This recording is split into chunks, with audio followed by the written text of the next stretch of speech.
Hello, you're listening to ReedyGeeks, a Walt Disney World podcast. My name is Andrew, and I'm joined today by Sour Mook Sean. I get a nickname because he messed up the answer to the game. And future DVC owner, JJ. I mean, we'll see how the rest of the series goes. If you have a good title for my co-host after listening to this episode, please send in your ideas to ReedyGeeks@gmail.com. In today's episode, the Geeks explore how the Disney Vacation Club works in the second episode of its 4-part series.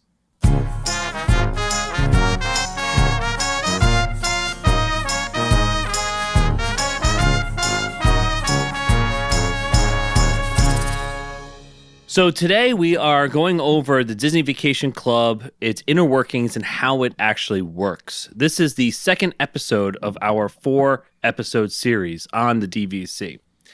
So, guys, what did you think about episode 1? I learned a lot. Oh, I was going to make a joke and say that I hated it, but I know, it was great. I learned a ton. All right, so today we're going to start with how DVC works. And one of the first things you need to decide when you are buying DVC is your home resort. And this is the resort that you are technically buying into. This is the resort that you are buying a portion of, a 0.001% portion of it. But yes, you're getting a portion of this resort. So not an Unkar Plut 1/4 portion. Do you have the availability to choose whatever resort you want?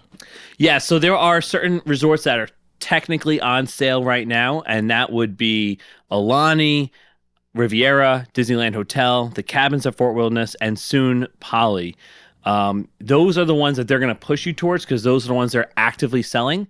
However, like when I bought in at Saratoga. It just happened to be the cheapest one at the time, and I was like, I would like Saratoga. And they were like, oh, are you sure? And I was like, yes. But my point is there are hotels that are no longer on sale. Yeah, they're no longer on sale, but they will find the points for you to buy. Sure. They'll go out to actually other people and buy their points and then sell them to you. Interesting. So it's important to choose the home resort you want. There's different ways to be looking at that. You could be looking at it as, I know I'm going to be staying here all the time, and so I want to choose that resort. Or like I did, I just wanted the cheapest and easiest way to get into the club.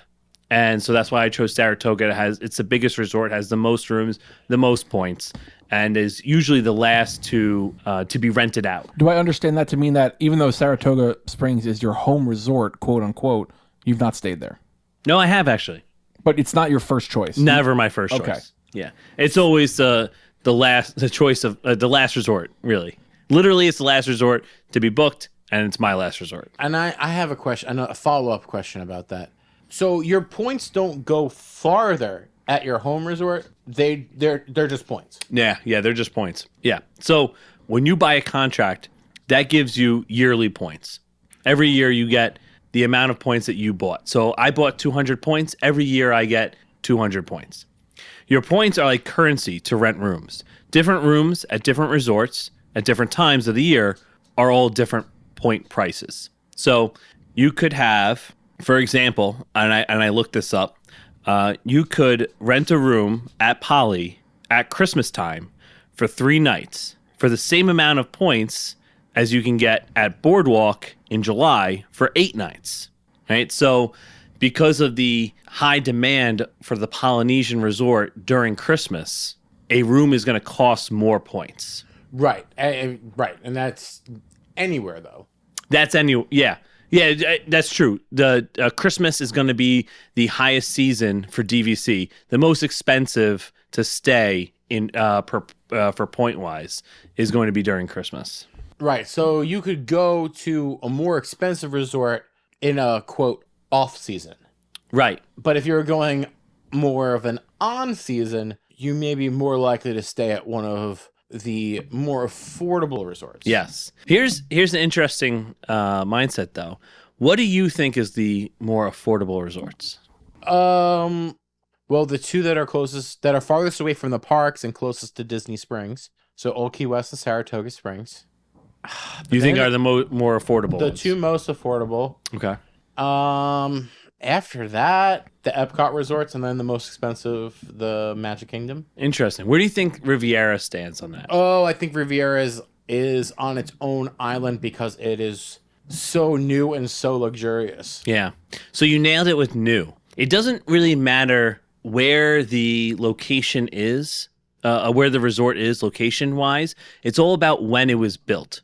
Because Wait, is it about when it was built or when it became DVC? when it became DVC. Okay. Yes.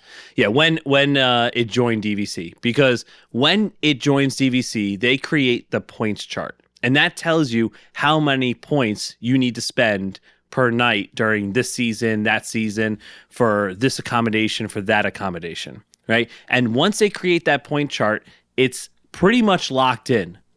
They can move it around a little bit and say, you know what, there are more people because we have food and wine now. There's more people coming during the fall, so we need to make the fall more expensive.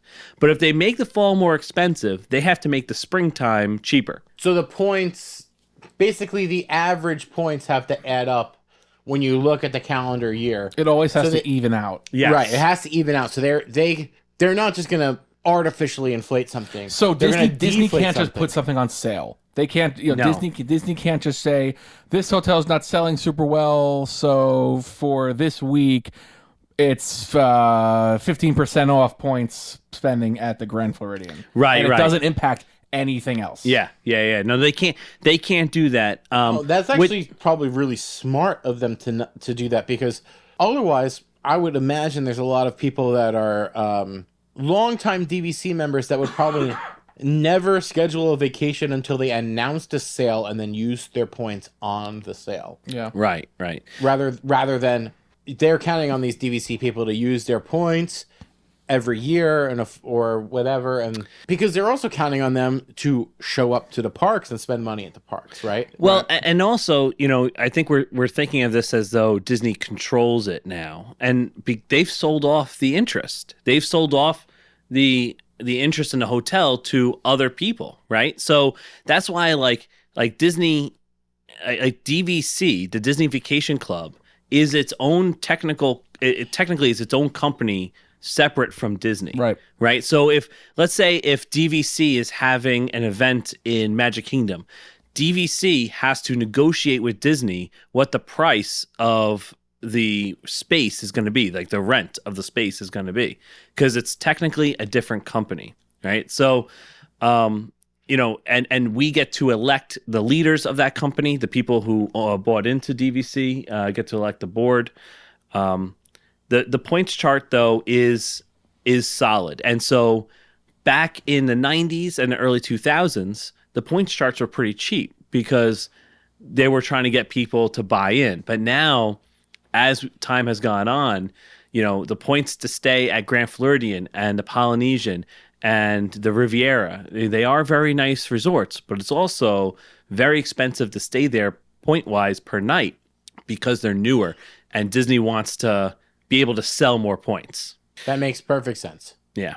So there are many different room types in DVC. My favorite is a studio. That's just going to be like your typical hotel room where you have 2 beds and a bathroom, right? And not much else.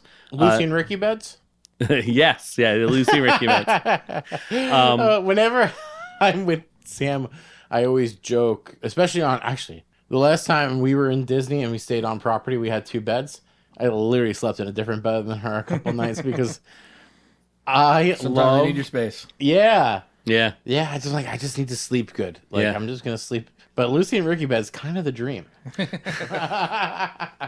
Well, we have studios that generally sleep 4 to 5, 1 bedrooms that also sleep 4 to 5. But once you get into the bedroom categories, the 1 bedroom, the 2 bedroom, and eventually the 3 bedroom grand villa that DVC has, they each come with a fully stocked kitchen, meaning you have your pots and your pans, your sheets, your Stove, oven, dishwasher, a refrigerator. Tide Pod JJ's happy. Laundry. Yeah, you have laundry. Yep. Yeah. From 1 Laundry bedroom in the up. unit. In the unit. Yeah. That's huge. Yeah. Yeah. But I mean, from experience, we've stayed in a Grand Villa before. It's literally like a house. It's a full kitchen. Yeah. Oh, yeah. Dishwasher, Yeah. absolutely. Stove, refrigerator. Yeah. The 3 of us were lucky enough together, actually, to stay at a Grand Villa in 2010. Yeah. And Long time ago. It was at Old Key West. That'll keep West, yeah. Yeah, and it was Shout out Gurgling Suitcase. shout out to the Sultry Seahorse, R.I.P. So there are some uncommon room types. The Duo Studios or Tower Studios are there at the Riviera and now going to be at the new Island Tower in Polynesian.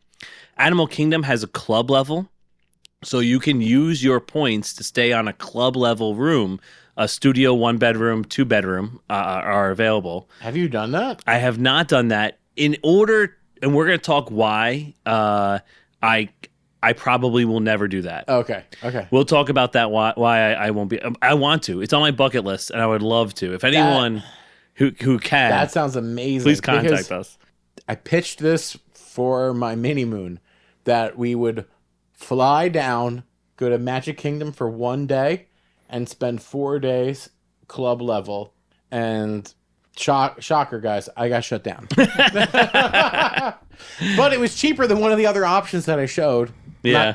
Not cheaper than the option that we picked, but Yeah. Almost all the resorts also have different view categories too.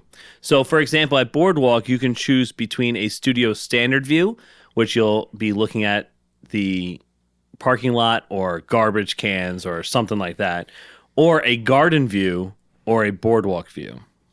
the Vegas degenerate in me wants to think that you should just get the cheapest one and slip the person checking you in a 20. No.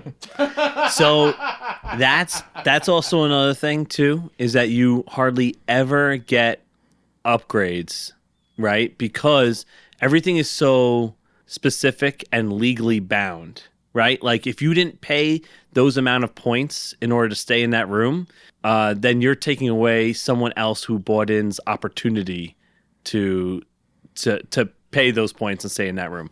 Well, that's sad. Yeah, that is sad. Yes, very sad. Anyway. Okay, so let's go back to talking about our home resorts, because choosing our home resort is important. If you buy into a specific resort, they cost different per point. So currently, Old Key West, if you wanted to buy in, costs $205 per point. So if you wanted 100 points, you'd be paying $20,500. $20,500, right? While the Grand Californian out in California costs $310 per point. So if you wanted to buy into the Grand Californian, you'd be paying $31,000. $31,000. Yeah. They all vary in price, but they're all above now $200 per point. So why would I buy Beach Club at $250 over Old Key West at $200? Yes, thank you. So when you buy into a resort, you have priority to book at that resort earlier than people who don't have, who didn't buy into that resort. If you buy into Beach Club, you can book at Beach Club 11 months out.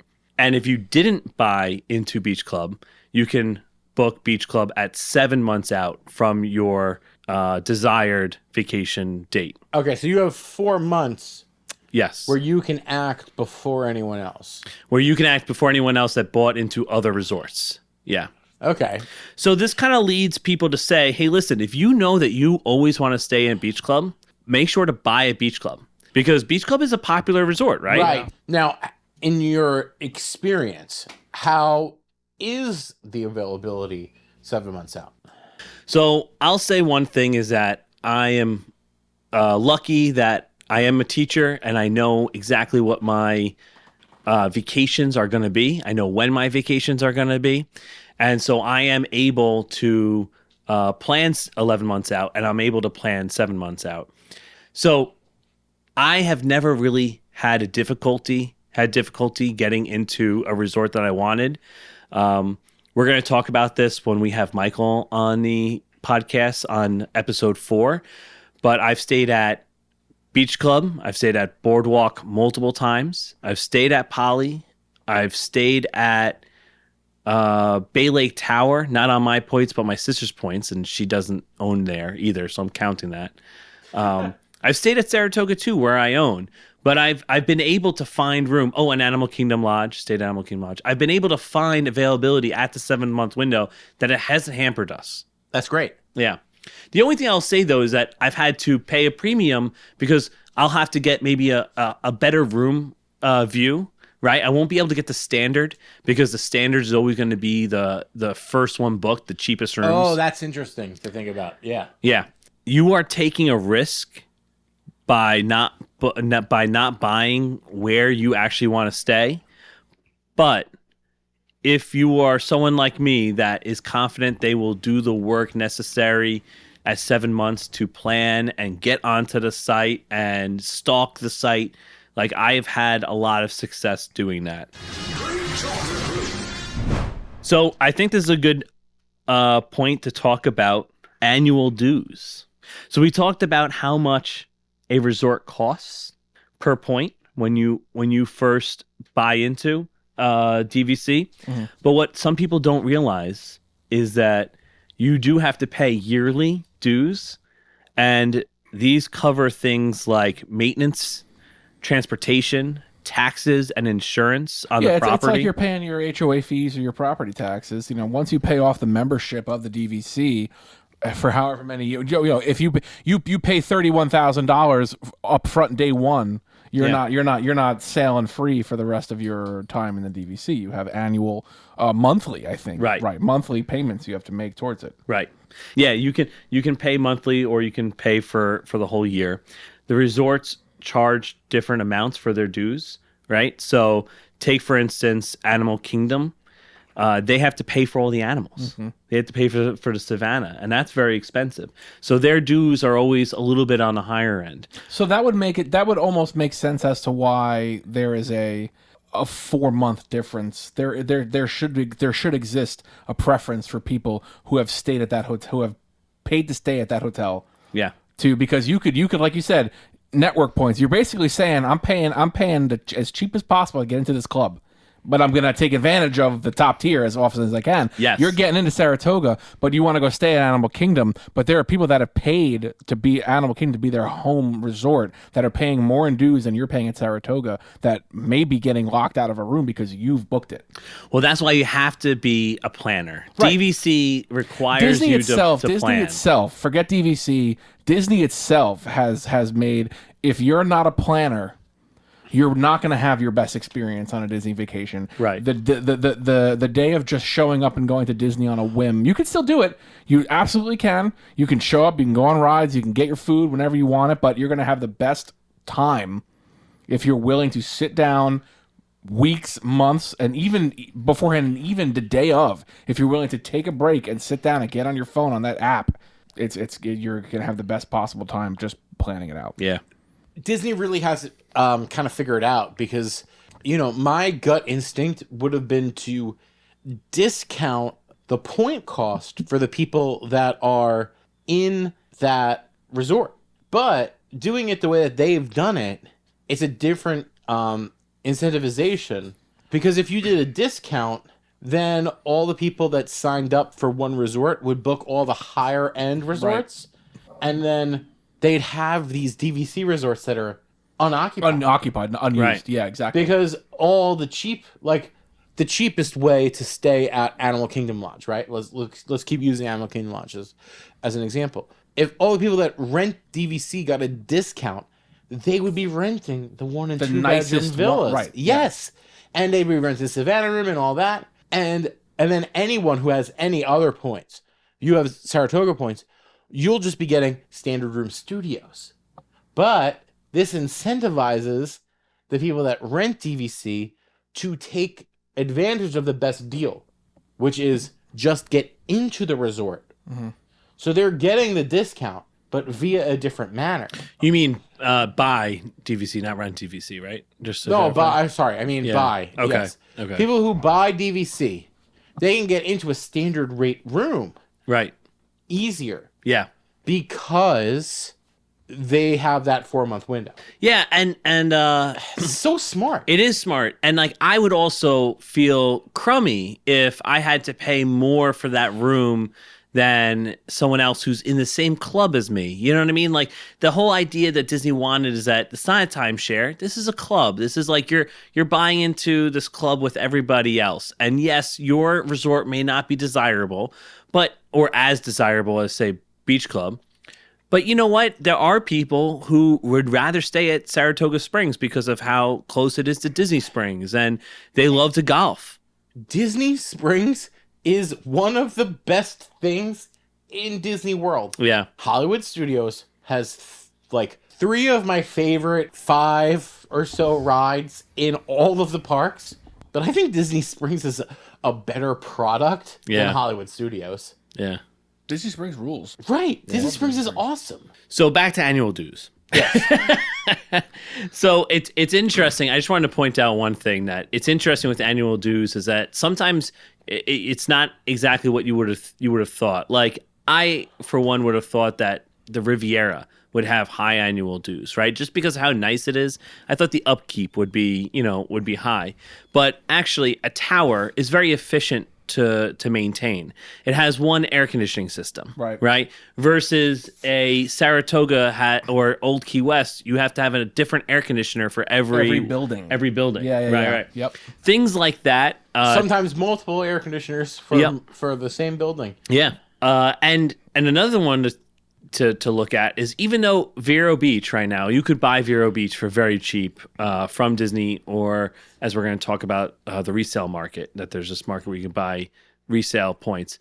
You could buy Vero Beach very cheap, but they actually have double the dues every year than everyone else because of their flood insurance. Oh, because they're quite literally in storm territory. Yeah, they're on the beach. On the beach. That makes sense. Right. Very expensive to own there. So, the annual dues brings in something that you cannot ignore when you're doing the finances and the calculations of whether or not you want to join DVC. Some other things you can do with your points that is really great is banking and borrowing. So you can bank your points from 1 year into the next year so that you have double points next year. Or you can borrow points from the next year into this year so you can have double points this year. Wait. So you can pre-borrow. I guess because you already paid for the points. Yeah. Disney knows you're getting those points next year. So is there a rule about how many years out you can pre-borrow? Can I borrow 5 years worth of points to take the ultimate family vacation for 3 weeks at Bay Lake Tower with a theme park view Grand Villa? No, unfortunately not. The reverse. Can you bank? How long can you bank for? I feel like you can bank for longer than you can borrow out. Ooh, that's a good. What do you think? I would assume you can bank longer than you can borrow in the future. So the answer to your question is 1 year for each. Okay. So you can bank 1 year, and then if you don't use those points the next year, they expire. So what you mean is in 20. So let's assume 2025. You can borrow 2026's all of 2026's points. Yeah. And then 2026 you're out of points. Yeah. Or for 20, you're not gonna. It's a busy year. 2025. You got a lot going on. You can push all your points. You want to have a big family vacation or whatever in 2026. Yeah. You push all your points 2026. Yep. They will honor you have 300 points. They'll honor 600 points. Right. So and you can then also in that 2026 borrow from 2027 and have triple the points at the end. Oh, okay. So that's the max. Yes, that's the max. So the max is borrowing 1 year before and 1 year after. So it's 1 year on either end. Yeah. So so in 2025 I can take my 200 points, push it to 2026.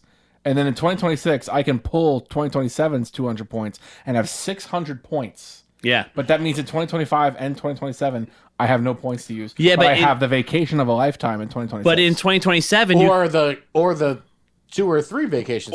Right. Well, and you get to pull and push at the same time. Exactly. And so you pulled from 2027 in that example. In 2027, if you still want to go, you just pull from 2028.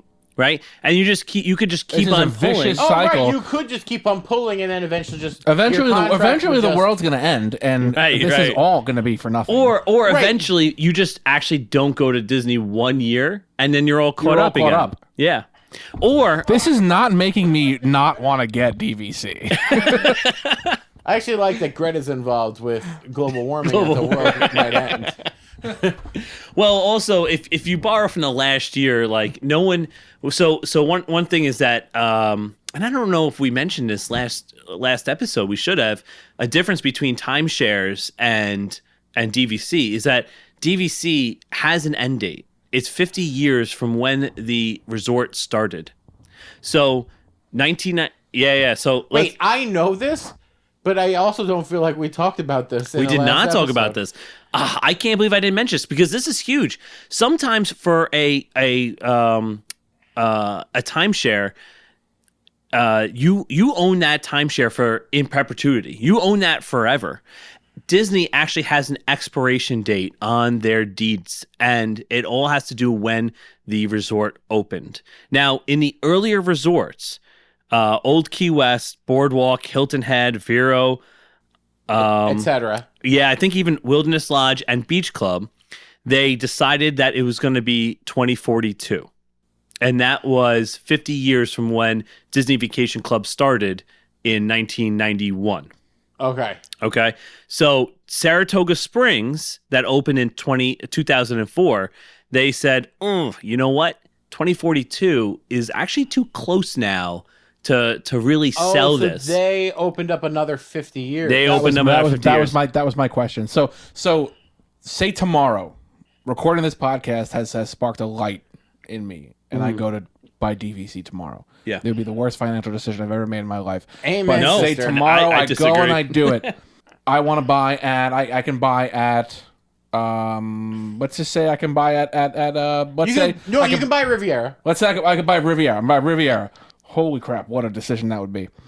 Do I get 50 years from the start of my purchase, or it's I might only get You get 40-something 46 years because it's been open for 4 years Right. already. Right. That's Exactly. okay. Riviera expires in 2070. So you can buy a contract at Riviera in 2068 and you get 2 years. Yeah. Okay. So eventually the price of Riviera is going to have to come down, right? down. Because no one's going to pay Right. $30,000 Okay. to stay at Riviera. I for was 2 wondering years. if it was 50 years from the start of your contract or if it's predetermined.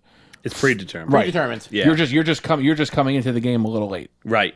Gotcha. It's predetermined, and it does go down, right? Because aren't there resorts where the prices have moved? Well, so far all prices have only gone up. The ones that are 2042, so your Boardwalk and Beach Club, this actually brings us onto, we're going to talk about in a little bit, resale restrictions, right? Well, just resale in general. You can buy these contracts on a resale market. People that previously owned the contracts, you can just buy it from them and take it over. Is that people that just decided they no longer want to have Yes. the DVC contract? Yes, Yeah, they they're never getting longer. old, they don't want to People go to are Disney people want to get anymore. bought out of their timeshare. Right. Right. I don't want to use that term timeshare, quote unquote. But Right. And you can buy these contracts for 50% less than what Disney is selling these contracts. But like you said earlier, you interesting. don't get the benefits. Yeah, so the benefits after 2016, they stopped giving benefits to people who bought resale. If you bought resale before 2016, you're grandfathered in. But after 2016, if you buy resale, you don't get the benefits that we're going to talk about in a little bit. I was gonna say, what are the benefits? Yeah. So just to finish what the point that you were bringing up before about the price is going to have to come down on the resale market. The price, we're like 18 years out from the first The expiration. very first expiration. Yeah. So I'm thinking that like 10 years out, 8 years out, the price on the resale market of these contracts is going to start to go down. And that's when actually I think I'm going to want to buy into, say, Boardwalk. Because I love staying at Boardwalk and I want to stay there. I want to stay there for 8 years knowing that I'm going to get the room I want to get. Right. Right. So I might buy in maybe when it has a couple years left, thinking that the price has come down so much. But anyway, these resales, right? Being able to resell your vacation club Yeah. is something that other timeshares allow you to do, but there's no market for them. You're trying to give away these timeshares. Like if you don't want to stay You're there, trying to get out. You're trying to abandon ship on these timeshares. Yes, because you're paying dues every year. Right. It never ends. Right. There's no expiration date. You're paying every year, and you're not going there anymore. So you're trying to, can I sell it? No one wants it. Right. Right. Disney has someone could see like you just said, oh, there's 6 years left on this contract. I could buy 6 years. Then I have absolutely no commitment to re-sign. Right. You're buying a 6-year contract of a boardwalk or a yacht club or an Old Key West, and you have no commitment to re-sign, even though Disney will put the sticks to you, as we kind of talked about on the side. What happens when the first ever expiration comes around? What's Disney going to do to get their people to re-sign? Disney's going to put, you talk about no hard sells, Disney's going to put the hard sell on some of their long-term tenured customers to re-sign, because I mean that's the only way that the vacation club succeeds. But I have absolutely no doubt that people that have been in the vacation club will re-sign. But the attractiveness of being able to like say like, oh, someone's got 2.5 years on a contract at Boardwalk for $16,000. Oof, that'd be a lot of money. Maybe I'm thinking like maybe $5,000 or $4,000. Okay. Yeah, but either way, just the fact that there is a resale market for DVC, right, and that it holds its value. Like, you may have spent $11,000 in 1991, right? You could now sell that contract now and make $30,000. But there's even a resale market for people that just, if I want to go to Disney next month and I want to stay at a nicer hotel, I can. There's a market for me to go and buy someone's points for 1 week. Yeah, like someone like you who may say you have 200 points for the year. You're not going to use all those points this year.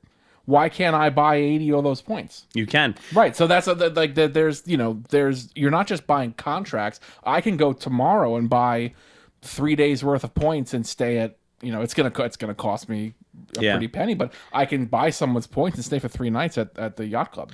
Yeah, so the verbiage for that is renting out your points. Right, okay. So let's go into that now. Let's say you bought into a DVC contract and you're not going to go this year. And you know what? Let's say that these are expiring points. You already banked these points the year previously. So now, are you going to let these points expire? No. One thing you can do is go to a company. There's several out there. And rent those points to people like Sean, who wants to stay in deluxe accommodations but doesn't want to pay so much as what Disney is charging, right? So it's pretty easy process. What you're essentially doing is booking their vacation. You go on to the Disney Vacation Club website, you book the room, and you put in there the name Sean Murphy, right? And then Sean Murphy pays you money. We're doxing my last name here. That's okay though. Oh, no, it's actually said at the end of every episode. It's said at the end of every episode. Is it really? Yeah. Oh, yeah. Sean's never listened to the show before. Calm down, Rover. I was only kidding. You can make a lot of money though renting out your points. You can make definitely double your dues, so you make your money back. You make your dues back. Do you have to do it through a broker, or can you do it privately? You can do it privately, and you'll get more money privately because you don't have to pay the broker, right? But so say I wanted to rent. It's tough to trust people, though, right? But say you know me. Yeah. You and Emily, for whatever reason, whatever has happened, are not going to Disney World this year. Right. I'm going to rent 50 of your points. Right.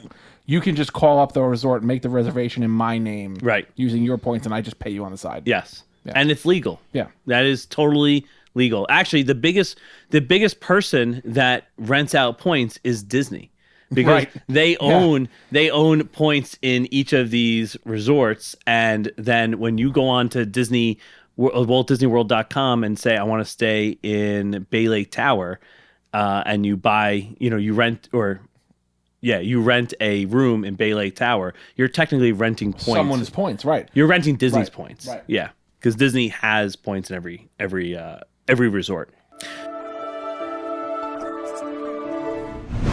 Okay, you had mentioned, JJ, about extras, right? About what benefits do you get, right? So if you buy direct from Disney, they call it in the industry, you are a blue card member. And that means that you have access to these magical extras. And what that is generally a 10 to 20% discount on sit-down restaurants, merchandise, things like that. Generally, it's the same discount you get as an annual pass holder if you're an annual pass holder. But you also get access to annual passes. You get access to one of the Florida resident passes. Oh, because you own... Yes. You own something in Florida. Yeah, kind of. Here's the thing, though. All of these magical extras are subject to change and can be suspended or eliminated at any time. So, yeah, so it's not, you really don't own in Florida, even though you have this little bit there, right? You're not a Florida resident. Florida's not your residency, even though you own there, right?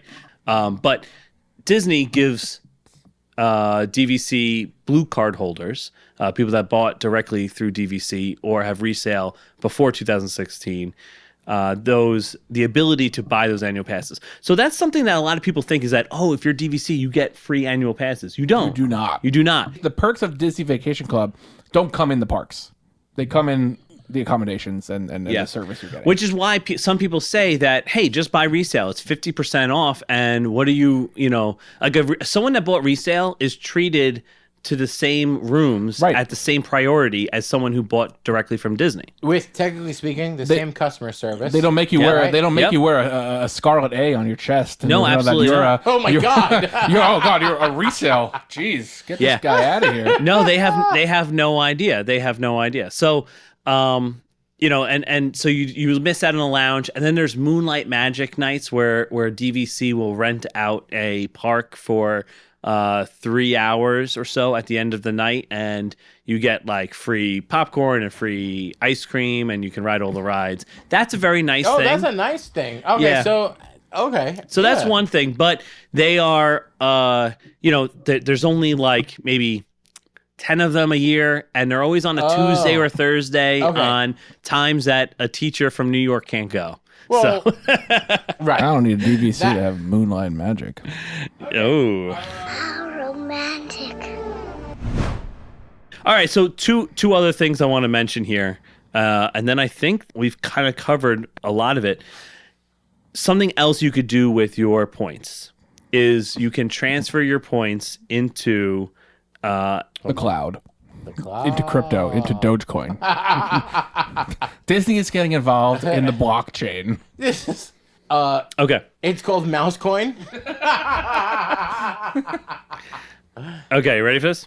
Let's go. So something else you can do with your points is you can transfer your points to Interval International, which is a timeshare network.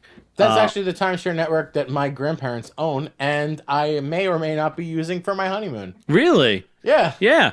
So you could do that as a DVC owner, is take your points and put them in there. I saw Disney World as a location. I never clicked on it because we're looking at other places for some reason. I don't know. Yeah, SM. So yeah, and people from from Interval International can book at DVC. Now, probably the only place you'd be able to book is Saratoga Springs. It'd probably be the only place that's available left. But honestly, Saratoga Springs is pretty nice. It's really nice. It is.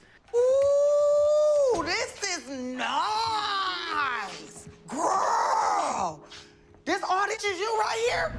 So the last thing I wanted to talk about was Disney's right of first refusal. And what that is, it comes into play with the resale market. So, Sean, let's say you have a contract that you want to sell, and you're going to sell it to JJ, okay? And this is not that you're renting out your points. This is you are fully selling your contract. You will not have ownership of this contract again. It's like selling a property. I'm selling my car. You're selling your car. You're selling your house. So this is the same. So this only applies in that situation. Yes. Okay. So when Sean is selling to JJ, they come up with a number and say they decide $90 a point, right? The deal first gets sent to Disney, and Disney has to decide, do we want this for $90 a point, or should we let this go through? And if they decide, oh, you know what, $90 a point's pretty good, and then we could take it and sell it for higher to someone, direct points. All right, let's buy it from Sean. So they then step in and buy it as the buyer from Sean. JJ gets nothing, right? Do I have an ability to negotiate or get a second? Nope. No. You don't even know, actually. Like, you don't even know that Disney came and took it. Like, you don't care. You already accepted the offer of $90 a point. Okay. It doesn't matter if it's JJ paying you or if it's Disney paying you. Gotcha. Like, you know. He just gets told he's no longer in the sale. Yes. The person who brokered the deal will go to JJ and say, I'm so sorry, JJ, but your contract, Disney stepped in and bought it from you. So now JJ has to go back to the resale market, and when he goes to buy a similar contract, he's going to say, maybe I should go 95 or 100. That's bullshit. And so it keeps the price of the contracts high. Yeah. And that's why when you buy into DVC, you do have more value because of that. Disney's always buying contracts back because they want to sell them as direct points to other people. They want to sell them directly to other people as well. Interesting. We did it! Let's eat! Yeah, so that's how the Disney Vacation Club works. Next week, we're going to be talking about the pros and cons of the Vacation Club and who we think that the Vacation Club is good for and who we think that the Vacation Club may not be the best for. Okay, cool. Do you think you have time for a game? I suppose. Yeah, a quick game. We can do a quick game. Well, yeah, it's got to be quick. I mean, look at the time. And you know what? This time, JJ, I think I'm going to run the game. What? Yeah. How do you feel about that? I guess. All He's right. got to put his game pants on. Yeah.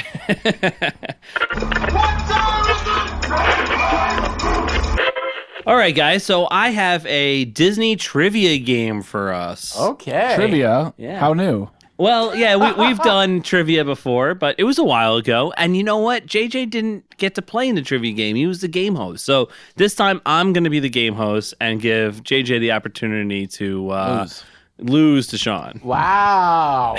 Okay. I see how it is.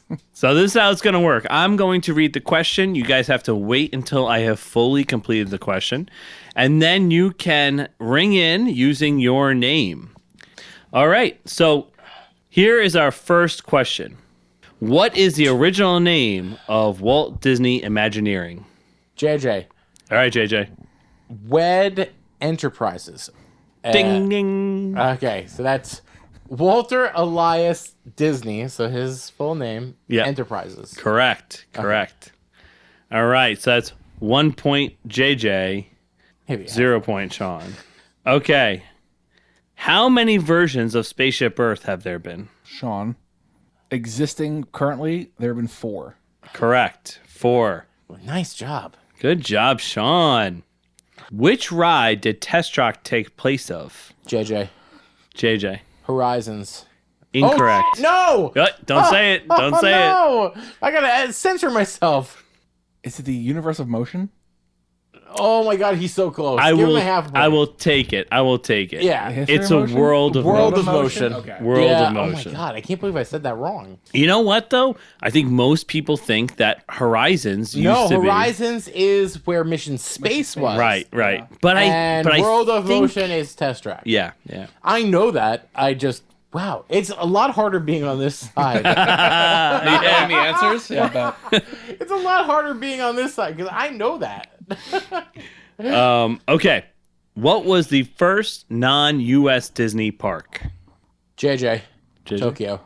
Tokyo Disneyland. Yes. We are tied 2-2. This one I'm going to require you to get exactly correct. JJ. JJ?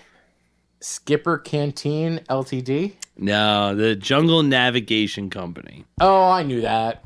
You sure about that? Okay. What was the original icon of Hollywood Studios? Sean.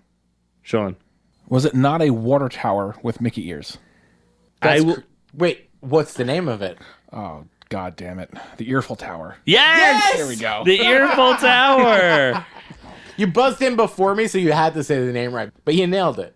You nailed that. This one will be for 2 points. Ooh. And if one person doesn't get one of the points, the other person can get the other point. What was the first modern resort and what year did it open? Oh. Wait, I only know one. The first modern resort? Moderate Moderate resort. JJ. Caribbean Beach Resort And I'm going to put the year at 1988. Correct on both. Are you serious? Wow. JJ rockets to first place. Wow. It is 4 points. JJ, 3 I knew it points, was Caribbean Sean. Beach. I did not know the year. That was a Wow. guess. I figured it would have had to been before MGM opened, which was 89. What a guess. So I was like, is it 89 or is it 88? So it just gave a guess. wow, okay. So here's our second to last question before our final round. The penultimate question. The penultimate question. I like that. How many stops are there on the railroad in Magic Kingdom? JJ. JJ? 4. Incorrect. It's 3. That is correct, Sean. 3, yeah. It is 3. So Sean ties it at 4 and 4. This is good. Okay, final round. Here we go. There are 5 possible answers, right? And so you can get up to 5 points.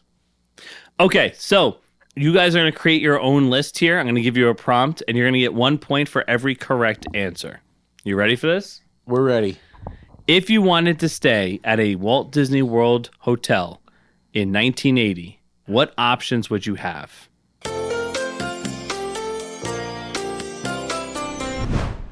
All right, ready? I'm going to read off the answers, guys, and you guys are going to tell me if you had it on your list. Here we go. Okay. Contemporary Resort, Correct. 1 point for each. The Polynesian Resort, Correct. 2 points for each. Fort Wilderness Campgrounds, Correct. No. I got it. 3 points for JJ, 2 points for Sean. The Gulf Resort, No. Shades of Green. Are you counting the resort that is now I Shades will of count. Green? I will let you have that. Shades Okay. of Green counts. Yeah. 3. I had that resort, yeah. The Walt Disney World Village Villas. What the heck is that? It was where Saratoga Springs now is, where the Disney Institute was. Oh, okay. Originally was the Village Villas. I had the Wilderness Lodge, and then I put the Grand Flow, even though I know what year the Grand Flow opened. Okay, so since you each got the same amount correct, we're still tied at 7-7. Oh, it's tied. It's tied. We need a tiebreaker. So Okay. here's the tiebreaker. Okay? Okay.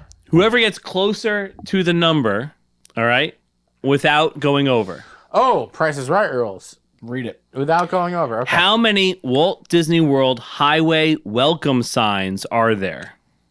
5. I'm going to say 6 because I think it's over 5. And as you said, Price is Right rules. Right.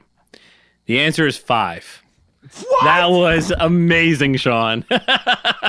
So Sean wins our Disney trivia for for tonight. Wow, how'd you know that right off the bat? I figured there's one at every gate, and there's at least 4 gates. Why'd you go 5 then? Because you gotta imagine there's just I don't know. I don't know. I mean, 5. I was thinking like, okay, there's like roads. Like we're not talking about the billboards you see on I-4 that are like, oh, Disney World. No, welcome signs. Welcome to Walt Disney World. Yes. Like you are entering Walt Disney World. If there were 3 roads that ran through Walt Disney World, that there would be a welcome sign on each side of the road. That it's on the east side and it's on the west side of property. Yes, Right. yes. So yes, I yes. was thinking that Yeah. there would have to be 6 signs. There So are the only 3 way I or could have 5. been wrong. 5. But there's 5. That's crazy. There's entrance there shouldn't be signs. an odd number of that. On 192 on World Drive, 536 on Epcot Center Drive, Osceola Parkway, Osceola. off 535 onto Hotel Plaza Boulevard, and from Western Way off 425. So I think the Hotel Boulevard may have gotten you mixed up because it ends in Disney. Well, that's progress for you. So Sean, do you want to take us out? Thanks for listening to another episode of the ReedyGeeks podcast. Rate, review, and subscribe wherever you get your podcasts. Check us out on all our social media at ReedyGeeks. If you have any questions, comments, concerns, or future idea topics, please contact us at ReedyGeeks@gmail.com. We'll see you soon. Hurry back. Hurry back. This week's Honest Send-Off comes courtesy of Little Leota from Gracie Manor. If you have an honest send-off that you want played at the end of one of our episodes, please submit an audio clip to us via our email address, ReedyGeeks@gmail.com. ReedyGeeks, a Walt Disney World podcast, is hosted and executive produced by Andrew Shopey, Sean Murphy, and JJ Hefner. Music and audio engineering by JJ Hefner.